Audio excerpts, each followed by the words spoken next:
parte del eje temático de una redefinición de la idea de paz más allá de la ausencia de guerra, el tema de este estudio es repensar la paz en Latinoamérica y el Caribe con su historia, su desarrollo y algunas líneas de acción.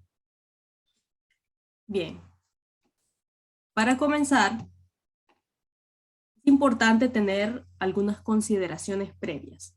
En primer lugar, ¿cuáles son las palabras que nos interesan al hacer esta indagación? Latinoamérica y el Caribe, por supuesto, la idea de paz, de desarrollo, de innovación, progreso, la participación de las mujeres, del abordaje de temas de medio ambiente, la educación y la sociedad. Partimos que este estudio está basado en datos obtenidos del Índice de Paz Global para el año de 2021, elaborado por el Institute for Economics and Peace, y vale la pena mencionar que hasta 2021, de los 33 países que forman Latinoamérica y el Caribe, de acuerdo con la CEPAL, solamente se mencionan los que vemos en pantalla. Costa Rica, Chile y Uruguay en un nivel alto de paz. Más adelante vamos a ver la escala. Honduras, Nicaragua, Brasil, México y Colombia en un nivel bajo y Venezuela en un nivel muy bajo. ¿Qué nos dice esto? Algunas observaciones es que el enfoque sigue estando en la presencia de guerra y se tiene en cuenta solo que no haya un tipo de violencia, la presencia de miedo, la ideas de militarismo y los conflictos internos y externos que cada estado está pues desenvolviendo. Y luego que no incluye perspectivas que tengan que ver con la participación de las mujeres y con el abordaje de temas de medio ambiente. Así vamos a ver algunas definiciones que diversos autores nos han proveído acerca de la idea de paz a nivel general y cómo esto se puede aplicar más adelante en la región de Centroamérica, de Latinoamérica en general y del Caribe. Bien, para comenzar, la Real Academia Española toma la idea de paz solo basada en la existencia de luchas armadas entre países y la existencia de armonía entre personas. Como podemos ver, es una perspectiva que sigue basada en la ausencia de guerra para poder entender la paz. Luego tenemos a Immanuel Kant, este reconocido pues escritor alemán, en donde él menciona que la paz no es un estado natural para el ser humano. Y él toma en consideración ideas referentes a los contextos geopolíticos, seguimos hablando de guerra, pero también incluye la idea de paz como un derecho. Sin embargo, sigue dejando afuera que el individuo, antes de formar parte de un grupo, es una persona aparte. Y ahí es donde se tiene que tener en cuenta la idea de paz. Así avanzamos a Vincent Martínez Guzmán. Él toma las ideas de Kant, pero le añade algo muy importante. Y es que él dice que la paz no es un concepto, sino la comprensión de la realidad. Porque cada país tiene diferentes situaciones que condicionan el entendimiento de la paz. Y ahí es donde él añade que la paz no tiene que comprenderse como un término en singular, sino en plural.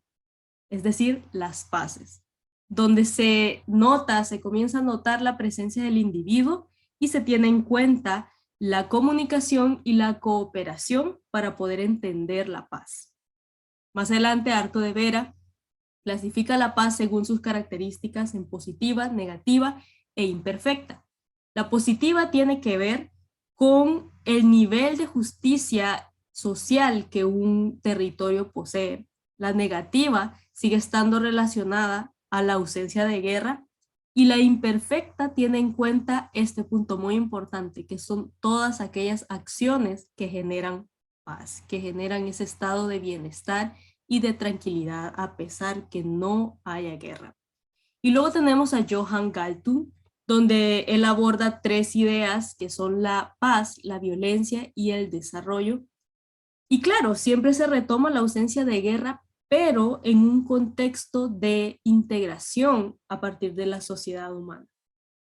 Estas son algunas definiciones. Aquí tenemos un esquema de la definición de paz que Johan Galtung provee. Él tiene en cuenta tres tipos de violencia, donde tenemos violencia directa, cultural y estructural. Aquí ya no estamos hablando de que haya paz, aquí estamos hablando de todas esas condiciones que hacen que un territorio, que un individuo pueda estar en armonía con él mismo y con los elementos que lo rodean. Así podemos ver que la negación de necesidades, las actitudes y el comportamiento pueden perturbar el entendimiento de la paz, aunque no se esté viviendo en guerra. Y sí, como ya se ha mencionado, se han tenido en cuenta datos del índice de paz. Este es una vista general de los resultados para el 2021. 87 países mejoraron su nivel de paz para ese año y 73 tuvieron un retroceso. Eh, Aquí está la escala que se utiliza según los colores, la posición en el índice de paz, teniendo en cuenta 163 países y utilizando 23 indicadores que ya vamos a conocer. Ahí se puede ver cómo en una escala desde muy baja hasta muy alta, un país puede gozar, según este índice, de paz. Y bien, ahora, ¿qué pasa en Latinoamérica y el Caribe? Ya vimos que su presencia con respecto a un nivel alto de paz, según el índice en el que pues, parte este estudio, Latinoamérica y el Caribe no tiene paz, según ese índice. Y claro, porque hay que tener en cuenta factores de conflicto que inciden específicamente en esta área. Por ejemplo, la idea de seguridad, las condiciones socioeconómicas, el aspecto étnico, el aspecto político y por supuesto la participación de los diversos grupos y también de cada ciudadano en la construcción de la paz. Así, a nivel de seguridad podemos hablar, sí, claro, la herencia de las guerras internas y externas liberadas en años anteriores, y también la presencia de los fenómenos de la delincuencia común, de las pandillas, el narcotráfico, el tráfico ilegal de personas, el terrorismo y el crimen organizado a nivel nacional e internacional. En el área socioeconómica tenemos, como siempre, el estado de las oportunidades laborales, también la calidad de la educación, el acceso a los servicios básicos como la vivienda, la educación, la salud, el territorio, incluso hay personas que no tienen acceso al agua todavía.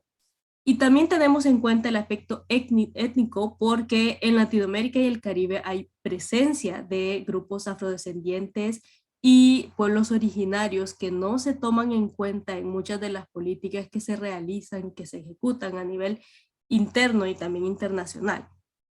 En el área política, lastimosamente la decadencia de la democracia en nuestros países, la presencia de la corrupción en muchos de los países de Latinoamérica y el Caribe, y así como el reconocimiento de los derechos de los diferentes pueblos originarios y afrodescendientes. También en cuanto a participación, tenemos la carencia de espacios de participación ciudadana y si las hay, tenemos el desconocimiento por parte de las personas que pueden tomar parte, tomar voz y voto también en todo lo que compete al desarrollo del bienestar de su país y de su sociedad. Así, prácticamente el proceso de pacificación de Latinoamérica parte de ideas de disputas territoriales, de la presencia de gobiernos militares durante los años 50, aproximadamente los 90, y la idea de las misiones de paz. ¿Por qué las disputas territoriales? Porque los conflictos comienzan cuando, por ejemplo, Centroamérica se independiza, ya luego viene la anexión a México, pero hay problemas porque siguen peleándose el territorio. Y luego tenemos, por ejemplo, también la separación de la Gran Colombia y otros conflictos que se liberaron entre los países del sur, por ejemplo, entre Uruguay, entre Argentina, etcétera. Los gobiernos militares que estuvieron muy presentes durante las épocas, como se mencionó antes, entre los 40 y entre los 80 en varios de los países, y que sin duda los efectos de esos gobiernos siguen viéndose en buena parte de los países. Y ahí es donde aparecen también las misiones de paz, que fueron estas iniciativas que la Organización de las Naciones Unidas eh, estuvo apoyando para que los conflictos en la región pudiesen resolverse de una manera sin tener que recurrir a las armas. Y como ejemplo puedo mencionar la firma de los acuerdos de paz en El Salvador, que en ese tiempo fue un ejemplo de cómo estas misiones de paz, es decir, del establecimiento del diálogo y de la cooperación como una herramienta adicional a el uso de las armas para resolver conflictos, tuvo mucha efectividad. Y bien, ¿qué pasa con el Caribe? El problema es que el Caribe no se ha tenido en cuenta en su totalidad en el índice de paz. Solo se tienen la presencia de, por ejemplo, Jamaica, República Dominicana, Haití, Cuba, Trinidad y Tobago, cuando la región del Caribe está compuesta por más de 10 países que están posicionados en esa área y que quieras o no, forman parte del área pues, del Caribe y de Latinoamérica. Sin embargo, aunque no se han tomado en cuenta, ellos sí están realizando acciones encaminadas a poder construir una cultura de paz en sus territorios. Por ejemplo, tenemos el proyecto denominado Educación para la Paz, que toma en cuenta el área de las instituciones educativas y también de las comunidades vulnerables y es financiado por Colciencias. ¿Cómo se realiza este proyecto? A través de talleres, a través de procesos educativos sobre cómo poder cambiar las conductas que nos llevan a actos violentos o a situaciones que pueden comprometer la seguridad propia y del alrededor y cómo cambiar eso por unos procesos pues, más pacíficos y que procuren el bienestar de la mayoría. Así tenemos esta idea, que la construcción de la paz es un proceso. ¿Qué pasa? Latinoamérica y el Caribe todavía están en ese proceso a pesar de que estén en un estado de transición para convertirse en democracias, la mayoría. Porque en realidad no se puede decir que ya estamos en una total democracia. Seguimos en proceso porque hay muchos factores que se deben vencer para poder lograr ese desarrollo que la región merece y debería tener. Aquí tenemos algunas organizaciones por la paz en la región, solo voy a mencionarlas, por ejemplo, la Fundación para la Paz y la Democracia, el Movimiento por la Paz, el Instituto de Estudios para el Desarrollo y la Alianza por la Paz.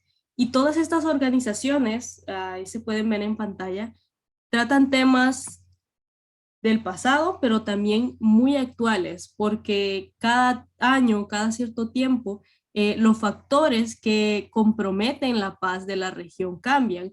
Por ejemplo, los temas de cooperación transfronteriza, los temas de migración, los temas de derechos humanos, de trabajo ante el abuso del poder, la cultura de paz, el medio ambiente.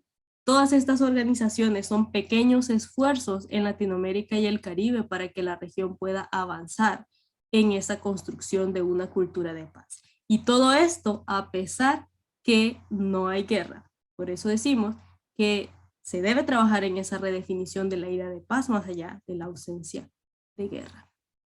Entonces, ¿qué queda por hacer? 5 ideas. Reinvención, ¿a dónde? En el área educativa, fortalecer los procesos de enseñanza en valores, en derechos humanos y en prácticas pacíficas. Eso es la mejor inversión que cualquier Estado puede hacer para su sociedad y para sus ciudadanos. Segundo, tenemos la familia. Al menos en la Constitución de El Salvador se establece que la familia es la base de la sociedad. Creo que también, también se incluye en otras de las constituciones de la región. Entonces, el trabajo no solo compete al Estado, el trabajo compete también a la familia como parte de esos esfuerzos para que cada ciudadano pueda asumir esa responsabilidad en ese proceso de construcción de paz. Ahí tenemos ejemplos, el programa Cultura de Paz en la Escuela y también Escuela de la Familia por la UNESCO. El medio ambiente, ¿qué sucede? En Latinoamérica y el Caribe, hay mucha presencia de empresas transnacionales que lastimosamente hacen que los recursos que tiene la región no solo se usen de una manera inadecuada, sino también que no haya mecanismos para evitar que el deterioro del ecosistema continúe. Entonces, se necesita no solo recuperar los recursos que se pueden recuperar, sino también formularse marcos legales que regulen la explotación de estos recursos y también el trabajo a nivel nacional y también con las empresas internacionales. Las mujeres, ¿qué pasa? Se debe tener en cuenta la participación de las mujeres como agentes importantes en el proceso de construcción de una cultura de paz en la región.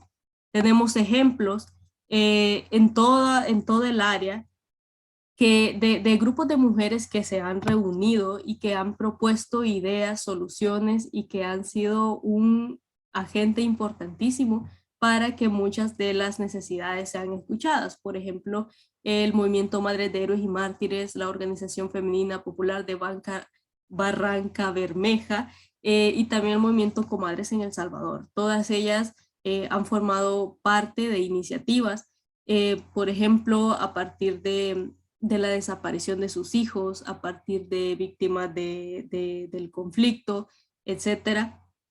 Y se han reunido para que esas ideas puedan escucharse y las autoridades competentes puedan tomar cartas en el asunto. Y ya luego la constancia. Como se mencionó, la construcción de una cultura de paz y la redefinición de la paz es un proceso continuo que requiere la acción de todos los agentes implicados y que debe procurar el fortalecimiento de la paz individual y colectiva. Y este es el primer paso para pensar en un nuevo escenario en Latinoamérica y el Caribe. Así, en pocas palabras, la redefinición de paz en Latinoamérica y el Caribe implica un trabajo intersectorial e interdisciplinario. Hay mucho que se debe tener en cuenta a la hora de abordar la idea de paz, pero que esté en un proceso y que cada país tenga retos relativamente diferentes no significa que sea imposible, pero sí requiere del esfuerzo de todos y cada uno de los ciudadanos de Latinoamérica y el Caribe. Así tenemos los hallazgos evidenciados en el trabajo de la redefinición de paz más allá de la ausencia de guerra. Muchas gracias.